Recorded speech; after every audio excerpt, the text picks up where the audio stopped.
Nesta quarta-feira, dia 9 de abril de 2025, neste minuto, meus irmãos, eu os convido para rezarmos juntos uma Ave Maria pela paz, colocando sempre a paz no mundo.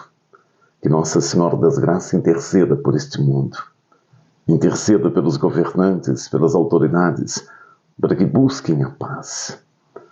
Eu sempre penso para que você curta, compartilhe, deixe a sua mensagem e juntos rezemos esta Ave Maria, dedicando-se a Nossa Senhora das Graças, a sua proteção e intercessão pela paz no mundo.